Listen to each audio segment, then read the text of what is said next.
Hiya everyone. Hope you're all keeping really well. I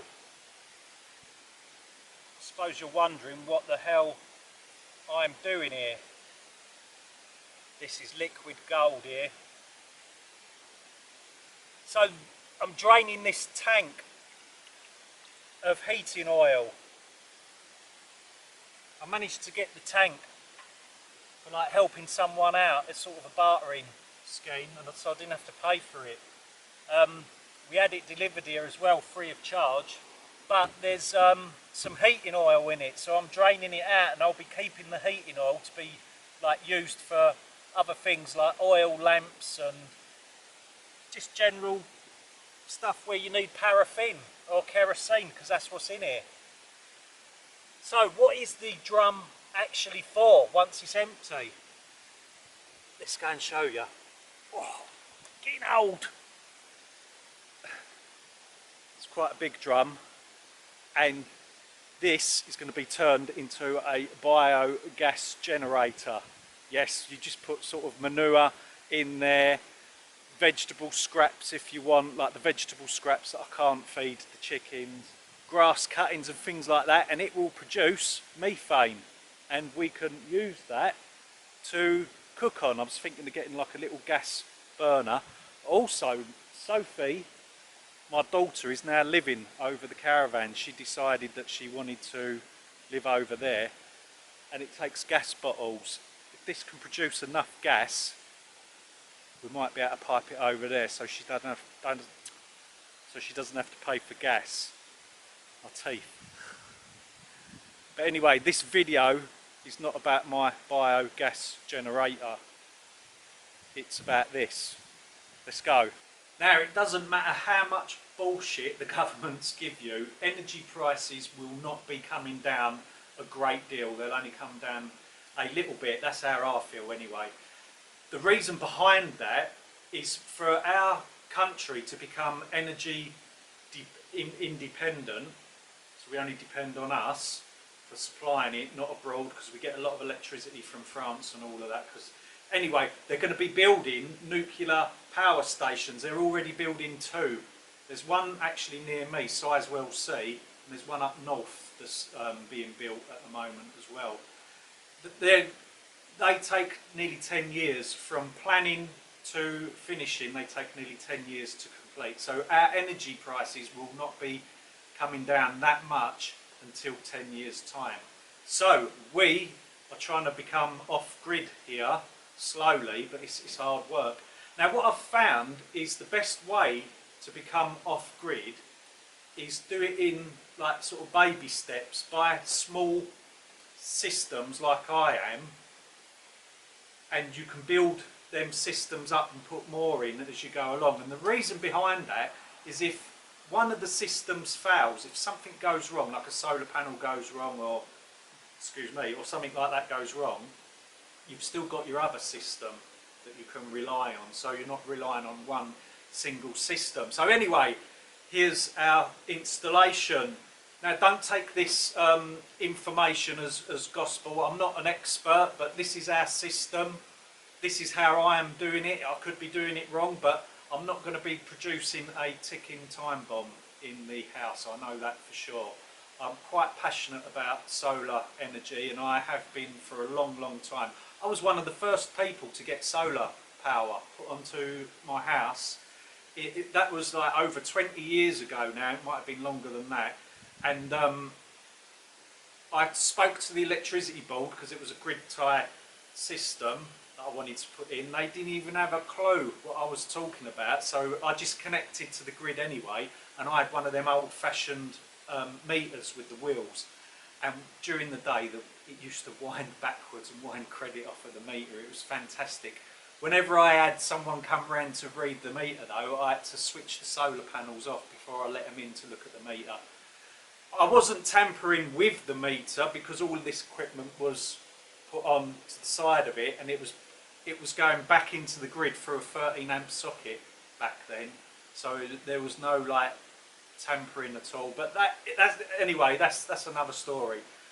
So I've had a constant flow of parcels coming through. I've been using Bimble Solar for a lot of the equipment for this, the solar panels and like the grid tie inverter and the pure sine wave inverter. Bimble Solar, a fantastic UK based company, lovely and cheap, fantastic communication.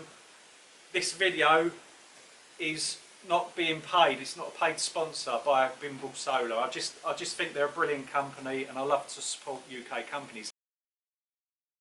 I've been storing my equipment next to my bed. I'll keep an eye on it then, eh? Eat like the solar panels, eh? Good news is though, I've been sharing the bedroom with these and these don't snore. This is where all the equipment's going. We call this bit the nook, because it's a little tiny room. We have our washing machine here. Anyway, the equipment's going up here on the wall, and my battery bank's going down under here. This cupboard will be removed and I'll be building another cupboard in its place. I like things being on the walls because you can see, you look at the dials and all that, and you can see exactly what's going on with the system. Now what I need to do is get the mains cable from the pure sine wave inverter, the mains cable from there coming out, going along, get that over to here,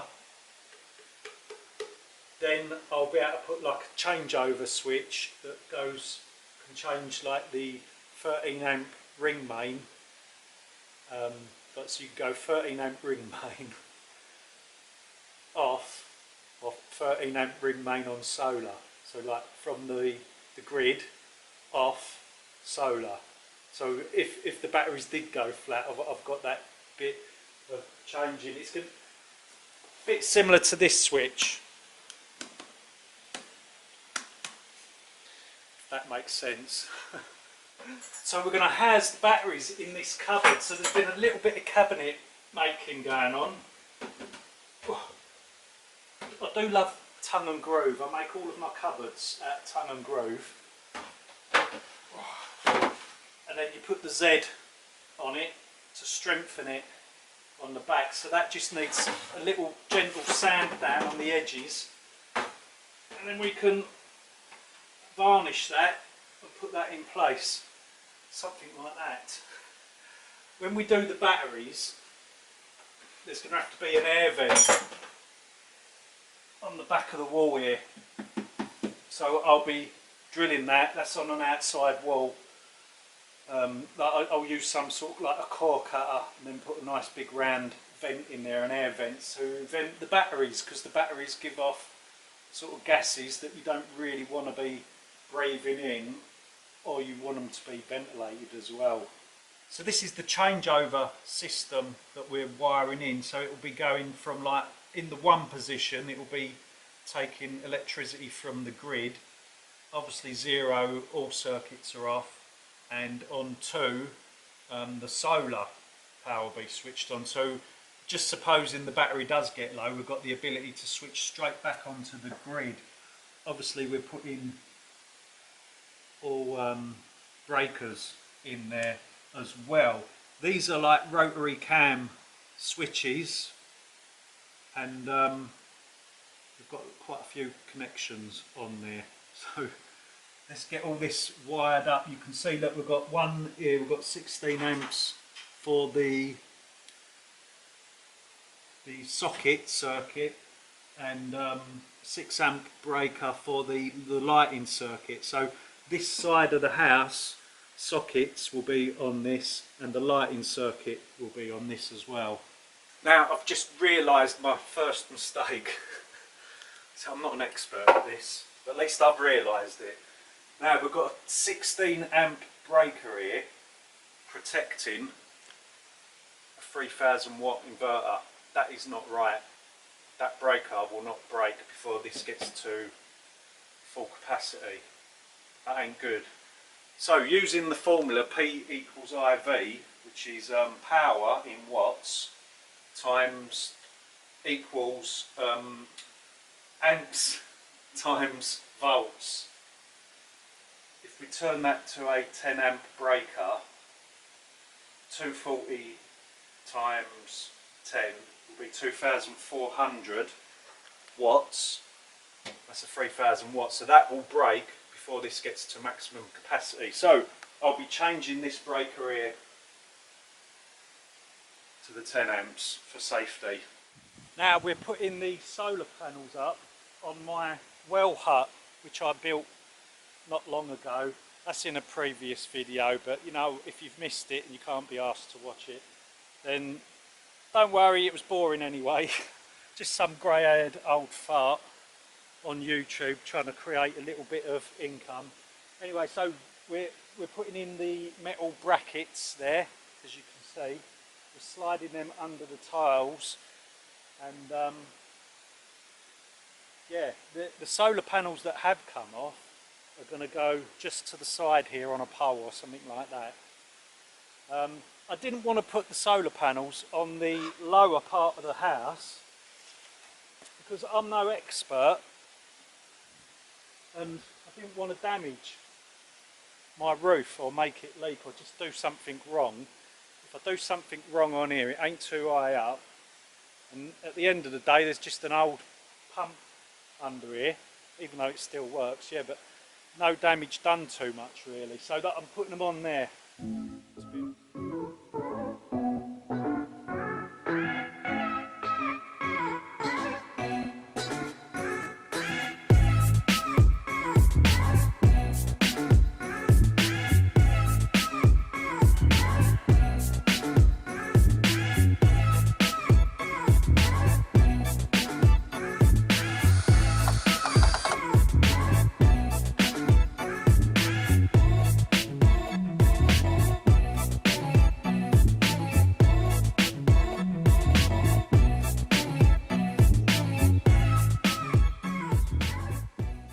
Now, I swear by Makita, I find that these tools seem to last forever and ever and ever. And also, I think it was Elton John, weren't it? Elton John also likes Makita. In fact, he likes them so much, he done a song, didn't he, about Makita. See, those lot thought I was stupid. Hey. Very clever person, and I can remember these things. So that's all the panels on, the cabling's connected up. This job's doing me nutting now, I tell you. And we've got the towels, the two towels coming down. We are now going to put a isolator in place and start running the cabling in plastic conduit. Piss off out of it. Fast as I'm digging this bloody hole, they're filling it back in. Get out of it! Come on, wait! See, what it is, right, is they're after the worms. That's why they're going so crazy. They do love worms. So what are we doing? We're like laying plastic conduit pipe, 20mm conduit pipe. In an ideal world, I should have done 25mm. We have got 10mm cable. I only had this earth cable, so I'm putting sort of tape around it. Remember, this is DC straight from the solar panels, so I'll be marking it with red tape for positive and black tape for the negative. So that's running down there on these joins where I'm putting the couplings together. We're putting Flowplast cement on there to not allow any water to ingress into the pipe, not that it would hurt too much anyway. Now, behind this wall over here is the battery bank and the other equipment. So we're going to drill with a pilot drill from the inside out and then find out where this pipe has to come up and connect into there. We're so close to being done. Oh, Gary, that's big. And that's it. Cable comes down underground along here through the gate, along there and up there. And that is a little bit banana shaped there, but that doesn't matter because I've not put a guarantee on that. Now this is going on far too long. The installation is now complete. let's go through quickly all what's been done. So we've got 2 solar panels up on the roof. They are a fraction under 600 watts. It's about 590 something. Anyway, they're wired in series. They come down there into a fuse. All of our system has got all of the correct size fuses in and all in the correct place. So, and then it goes into the isolator. So we've got a fuse between the solar panels and the charge controller, because this is where the power comes down. So we've got plastic conduit there in place. That cabling, it goes underground. It's run over to here. It goes underground and then comes back up around here, under the ground, and comes back up and then goes into the house, and I'll show you in there now. So here's the charge controller. From the charge controller comes some more cabling, which then goes into a fuse again. So we've got a fuse between the charging side of the charge controller and the battery bank. Then we've got this installed, which balances the batteries and makes the batteries last longer, so each battery will remain at the same voltage. Then we've got a main isolation switch there between the batteries.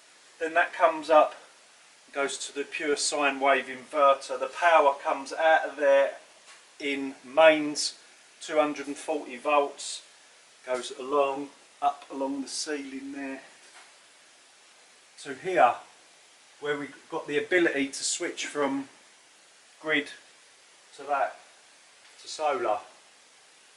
And all of the wiring in the fuse box has been correctly done. We've got all fuses and breakers all at the correct size, using the formula P equals IV, watts equals amps times volts, and also the fuses will protect the equipment if there's a short circuit, but it will also protect the cabling, because the fuses are a lower current than what the cables can take. And that is it, that's our installation. Right, let's have the grand turning on. Here we go. Fingers crossed, nothing goes wrong.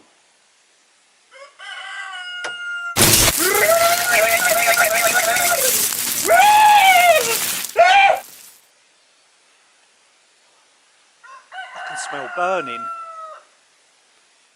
So what was the cost of all of this project? Well, including absolutely everything that I brought from the shops and all of that, and the solar panels, absolutely everything, fuses, some wood to mount the solar panels, it came in at about £1,700, just a fraction over 1,700. It's about 1,720 all in all. What will be the payback time? Well, the calculations I've done of the average amount of electricity that a 600 watt system can generate, it should take 5 years. 5 years to reap any sort of benefits where you become into the free zone. So I need to get a good 7 years out of these batteries. I don't want to be replacing them in 4 or 5 years' time. And if you look after these type of batteries, you can just about get 7 years out of them. And then I'll have to buy new batteries. But if you work it out, then the next battery lot will, and it will work out. It will work out. I'm going to profit out of it. But when I think about it, like, it seems like whenever we get our egg incubator out to try and hatch some chickens, we always get a bloody power cut.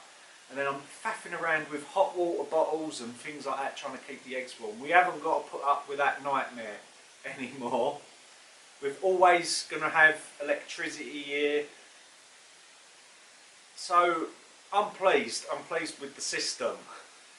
So I hope that's inspired you to be a little bit self-sufficient in any possible way. It doesn't have to be solar panels, does it? It can be something as small as buying some flour and baking your own bread to something even bigger and grander, to like a huge wind turbine or something like that. But all I know is if you become more self-sufficient and you don't rely as much on big corporations, governments and the outside world, you will thrive in these hard times. And that is a fact, because I don't want to sound big-headed, but it's not affecting us. The more self-sufficient we're becoming, all this crap that's going on in the outside world is not affecting us as much now. So the proof is in the pudding there. It's been bloody hard work. It's not easy to get to these stages in life. It's taken me over 10 years to get to this level of self-sufficiency, working sometimes 12 hours a day. It's been knackering.